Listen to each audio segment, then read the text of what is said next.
Matthew 5. When Jesus saw the crowds, he went up on the mountain and sat down. His disciples came to him, and he began to teach them, saying, "Blessed are the poor in spirit, for theirs is the kingdom of heaven. Blessed are those who mourn, for they will be comforted. Blessed are the meek, for they will inherit the earth. Blessed are those who hunger and thirst for righteousness, for they will be filled. Blessed are the merciful, for they will be shown mercy.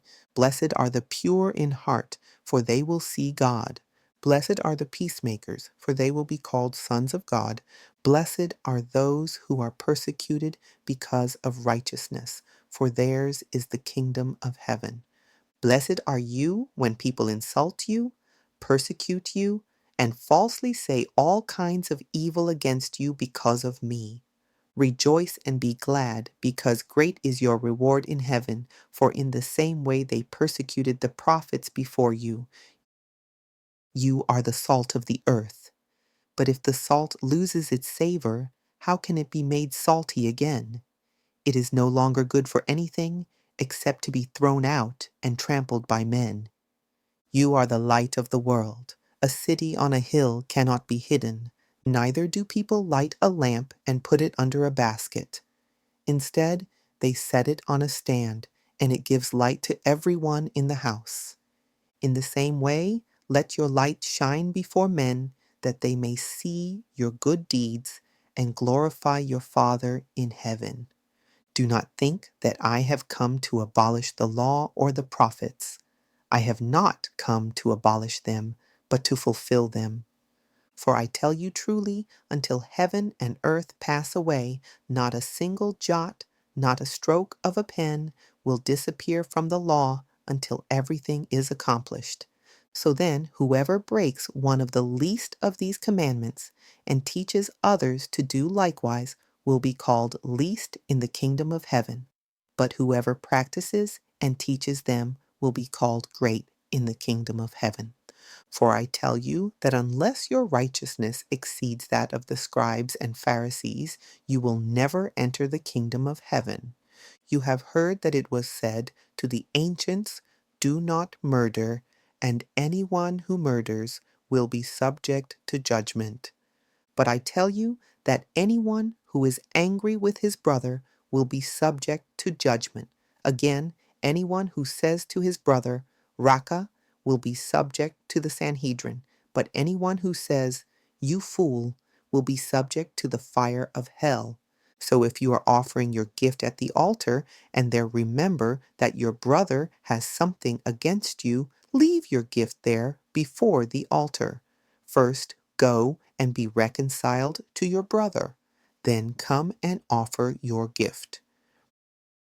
Reconcile quickly with your adversary while you are still on the way to court. Otherwise, he may hand you over to the judge, and the judge may hand you over to the officer, and you may be thrown into prison. Truly, I tell you, you will not get out until you have paid the last penny. You have heard that it was said, 'Do not commit adultery.' But I tell you that anyone who looks at a woman to lust after her has already committed adultery with her in his heart. If your right eye causes you to sin, gouge it out and throw it away. It is better for you to lose one part of your body than for your whole body to be thrown into hell. And if your right hand causes you to sin, cut it off and throw it away. It is better for you to lose one part of your body than for your whole body to depart into hell. It has also been said, 'Whoever divorces his wife must give her a certificate of divorce.' But I tell you that anyone who divorces his wife, except for sexual immorality, brings adultery upon her, and he who marries a divorced woman commits adultery. Again, you have heard that it was said to the ancients, 'Do not break your oath, but fulfill your vows to the Lord.' But I tell you not to swear at all, either by heaven, for it is God's throne, or by the earth, for it is his footstool, or by Jerusalem, for it is the city of the great King. Nor should you swear by your head, for you cannot make a single hair white or black. Simply let your yes be yes, and your no, no. Anything more comes from the evil one. You have heard that it was said, eye for eye and tooth for tooth. But I tell you not to resist an evil person. If someone slaps you on your right cheek, turn to him the other also. If someone wants to sue you and take your tunic, let him have your cloak as well. And if someone forces you to go 1 mile, go with him 2 miles.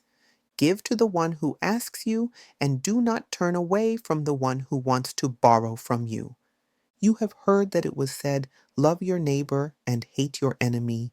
But I tell you, love your enemies and pray for those who persecute you, that you may be sons of your Father in heaven. He causes his sun to rise on the evil and the good, and sends rain on the righteous and the unrighteous. If you love those who love you, what reward will you get? Do not even tax collectors do the same? And if you greet only your brothers, what are you doing more than others? Do not even Gentiles do the same? Be perfect, therefore, as your heavenly Father is perfect.